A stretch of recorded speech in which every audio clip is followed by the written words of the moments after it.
আসসালামু আলাইকুম। আজকে আমাদের যেটা কাজ হচ্ছে আর কি, বাইরের সাদা যেটা আছে সেটা মারতে হবে। সেই কারণে মূলত আমি এখানে প্রথমে আসি বাইরের সাদা যেগুলো জিনিসপাতি লাগে সেগুলো আর কি কাটতে লাগলাম। তারপর মূলত ওইদিকে আমাদের যেটা কালকে ফ্রেম ঢালাই করা হয়েছে সেটাকে খুললো, খুলি দিয়ে ওইদিকে গাঁথনি শুরু করে দিল। আমরা আবার এইদিকে তলি যেগুলো ছিল আর কি সেগুলো ফিটিং করতে লাগলাম, যেহেতু আমাদের বাইরের সাদা করতে গেলে আমাদের তলি ফিটিং করতে লাগবে। আর এখানে আমাদের একটা জিনিসের সম্মুখীন হতে হচ্ছিল, যেহেতু আমাদের বাঁশগুলো পরে আর কি মোটা এসেছিল খুব, সেই কারণে মূলত তলতেতে একটু জ্বালা হচ্ছিল। আর এদিকে মাটিটা একটু নরম ছিল, সেই কারণে মূলত আমাদের কাজ করতে এখানে একটু জুলুম হচ্ছিল। তারপর মূলত এক এক করে সবগুলো তলি ফিটিং করার পর আমাদের মূলত সেই কারণে মূলত আমি এদিকে আবার সাইড তুলে দিচ্ছি, যেহেতু আমাদের সাইড ওই সাইডে আর কি মারতে হবে। লম্বা সাইড যেহেতু মেলাগুলো লাগে সেই কারণে মূলত আমি সবগুলো তুলে দিলাম সাইডগুলো এদিকে। তারপর ওইদিকে দেখি যে আমাদের গাঁথনি যেগুলো কাজ ছিল সেগুলো আর কি করতে আছে। এখন প্রায় সামনের সাইড গাঁথনি করা শেষ আর কি।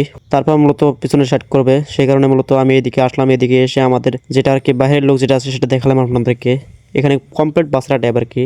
তারপর মূলত আমাদের যেটা আর কি আমরা তলি ফিটিং করলাম সেই তলি ফিটতে আর কি সাইড ফিটিং করতেছিল। এখন সাইড ফিটিং করার পর মূলত আমাদেরকে যেটা করতে হবে আর কি, উপর দিয়ে লাইন ধরতে যেহেতু মারেনি এখনো মারবে, সেই কারণে মূলত আমি এদিকে বাটাম যেগুলো ছিল আর কি সেগুলো তুলে দিচ্ছিলাম আর কি। বাটাম যেহেতু আমি একাই তুলছিলাম সেই কারণে মূলত এই দিক দিয়ে আর কি দিতেছিলাম। তারপর মূলত এদিকে আমাদের গাঁথনি যেটা কাম ছিল সেটা শেষ হয়ে গেছে।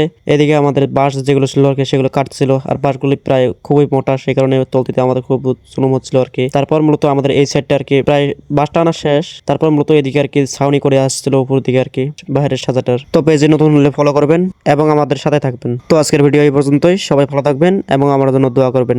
আসসালামু আলাইকুম ওয়া রাহমাতুল্লাহি ওয়া বারাকাতুহু।